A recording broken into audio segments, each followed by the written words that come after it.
തിരുവനന്തപുരത്ത് ഒരു കോൺഗ്രസ് നേതാവ് കൂടി ബി ജെ പിയിലേക്ക്. തങ്കമണി ദിവാകരനാണ് ബി ജെ പി അംഗത്വം സ്വീകരിച്ചത്. 2011 ആറ്റിങ്ങലിൽ UDF സ്ഥാനാർത്ഥിയായിരുന്നു തങ്കമണി ദിവാകരൻ. ബിജെപിയിൽ അംഗത്വം എടുക്കുവാൻ കാരണം 27 വയസ്സ് മുതൽ കോൺഗ്രസിൽ പ്രവർത്തിച്ചു വരികയാണ്.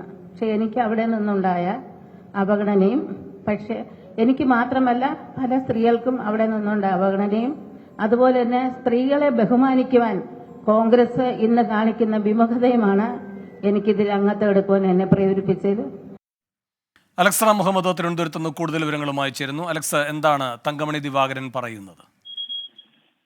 വേണു, ഈ ലോക്സഭാ സ്ഥാനാർത്ഥിയെ, തിരുവനന്തപുരം മണ്ഡലത്തിലെ ലോക്സഭാ സ്ഥാനാർത്ഥിയെ രാജീവ് ചന്ദ്രശേഖർ NDA സ്ഥാനാർത്ഥി അദ്ദേഹം എത്തിയതിന് പിന്നാലെ കോൺഗ്രസിൽ നിന്ന് വലിയൊരു നേതൃനിരയെ BJP-യിലേക്ക് എത്തിക്കുകയാണ്. ജില്ലയിൽ നിന്ന് പ്രമുഖരായ നേതാക്കളെയാണ് BJP-യിലേക്ക് കൊണ്ടുവരുന്നത്. ഏറ്റവും ഒടുവിൽ പ്രമുഖയായ വനിതാ നേതാവിന്, ജില്ലയിലെ പ്രമുഖയായ വനിതാ നേതാവ് കൂടി BJP അംഗത്വം സ്വീകരിക്കുന്നു എന്നുള്ളതാണ് ഏറ്റവും പ്രധാനപ്പെട്ട കാര്യം. തങ്കമണി ദിവാകരൻ ജില്ലയെ സംബന്ധിച്ച് പ്രധാനപ്പെട്ട നേതാവാണ്.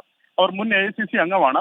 മഹിളാ കോൺഗ്രസിന്റെ സംസ്ഥാന നേതാവ് കൂടിയാണ് അവർ ഇപ്പോൾ പാർട്ടി പ്രവർത്തനത്തിൽ സജീവമല്ല എന്നാണ് കോൺഗ്രസ് നേതാക്കൾ പറയുന്നത്. പക്ഷേ 2011 ആറ്റിങ്ങൽ നിയമസഭാ മണ്ഡലത്തിൽ നിന്ന് കോൺഗ്രസ് സ്ഥാനാർത്ഥിയെ മത്സരിച്ച വ്യക്തി കൂടിയാണ് തങ്കമണി ദിവാകരൻ. അല്പം മുമ്പ് തങ്കമണി ദിവാകരൻ തിരുവനന്തപുരം ലോക്സഭാ മണ്ഡലത്തിലെ NDA തെരഞ്ഞെടുപ്പ് കമ്മിറ്റി ഓഫീസിലെത്തി BJP അംഗത്വം സ്വീകരിച്ചു. അവർ പറയുന്നത് 27 വയസ്സ് മുതൽ താൻ കോൺഗ്രസിൽ പ്രവർത്തിക്കുകയാണ്.